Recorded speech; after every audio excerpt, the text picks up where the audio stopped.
Metallic bond को समझने से पहले हमें ये जानना होगा कि बेसिकली मेटल्स हैं क्या।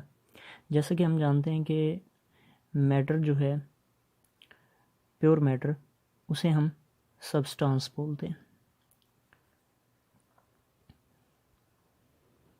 अब जो सब्सटेंस है वो दो तरह की होती है, ठीक है।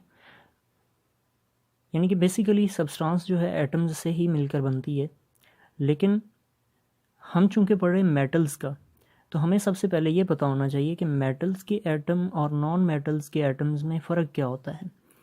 अब इसी बिना पे मैं सब्सटेंस को कहता हूँ जी कि ये दो तरह की होती है। एक होती है नॉन मेटल सब्सटेंस और दूसरी होती है मेटेलिक सब्सटेंस।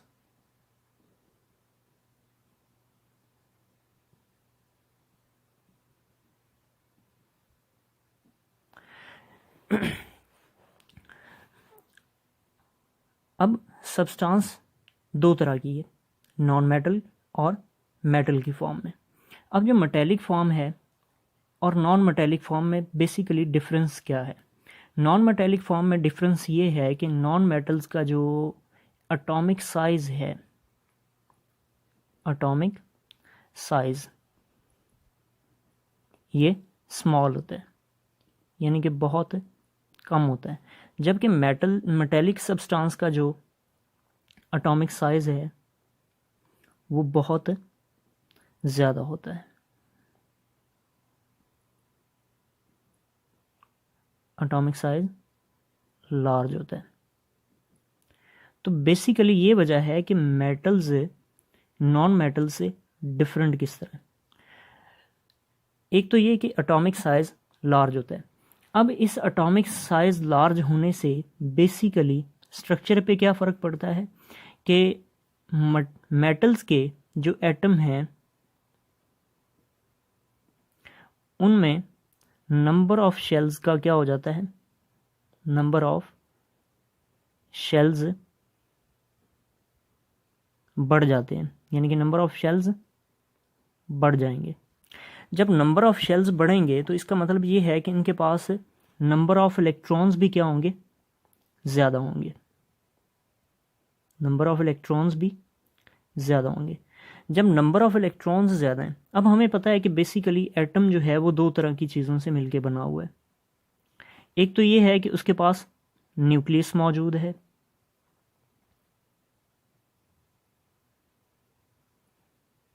और दूसरा उसके पास शेल्स हैं।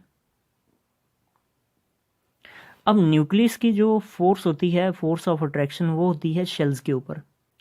और शेल्स होते हैं डिफरेंट टाइप्स के L, M and N and further so on.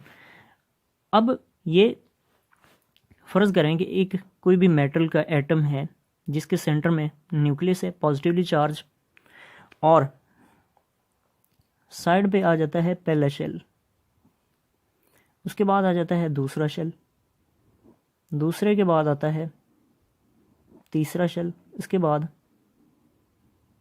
चौथा शेल। अब ये जो शेल है इसमें number of electrons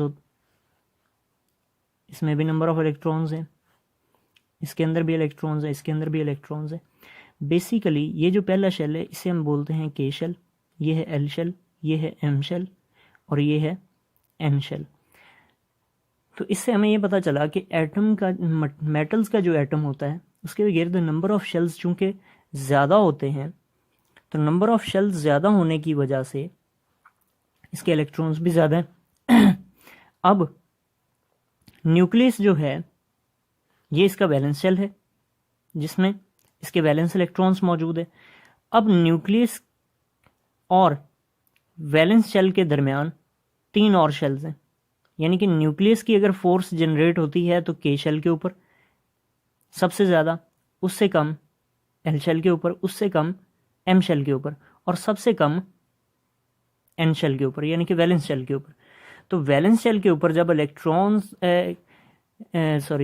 valence shell के ऊपर जब न्यूक्लियस की अट्रैक्शन कम हो जाती है तो उस अट्रैक्शन के कम होने को हम जो नाम देते हैं वो होता है शील्डिंग इफेक्ट। अब इस शील्डिंग इफेक्ट के नतीजे में क्या होता है कि मेटल के जो एटम्स हैं अपने इलेक्ट्रॉन्स क्या कर देते हैं, इलेक्ट्रॉन्स लूज कर देते हैं। लूज किस वजह से करते हैं, क्योंकि न्यूक्लियस की जो अट्रैक्शन है वो वैलेंस शेल के ऊपर बहुत कम होती है, जिसकी वजह से वो इलेक्ट्रॉन्स एटम के साथ बंधे हुए नहीं रह सकते। अब इसके नतीजे में होता ये है कि जितने भी मेटल्स हैं, मेटल के एटम्स होते हैं, वो सारे के सारे अपने वैलेंस शेल के इलेक्ट्रॉन्स जो हैं वो लूज कर देते हैं, वैलेंस इलेक्ट्रॉन्स को लूज कर देते हैं, जिसके नतीजे में जब वैलेंस शेल के इलेक्ट्रॉन लूज हो जाएंगे तो इलेक्ट्रॉन लूज होने से कौन सा चार्ज बनता है, पॉजिटिव चार्ज। तो इसका मतलब ये हुआ कि जब मेटल के एक एटम ने अपने इलेक्ट्रॉन्स लूज किए, उस लूज करने के नतीजे में मेटल के ऊपर कौन सा चार्ज आ गया, पॉजिटिव चार्ज। तो इसी वजह से जो मेटल्स हैं इनको हम कैटाइंस भी बोलते हैं।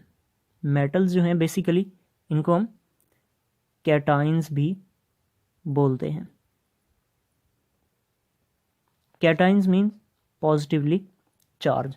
और अब आपको पता चल गया होगा कि बेसिकली मेटल्स को कैटाइंस किस वजह से बोलते हैं कि उसके ऊपर पॉजिटिव चार्ज होता है। और पॉजिटिव चार्ज क्यों आता है, क्योंकि न्यूक्लियस की मेटल के वैलेंस शेल के ऊपर फोर्स ऑफ अट्रैक्शन बहुत कम होती है, जिसकी वजह से जो मेटल का एटम है अपनी इलेक्ट्रॉन्स को आसानी से लूज कर देता है, और उस लूज करने के नतीजे में जो मेटल का एटम है उसके ऊपर पॉजिटिव चार्ज आ जाता है।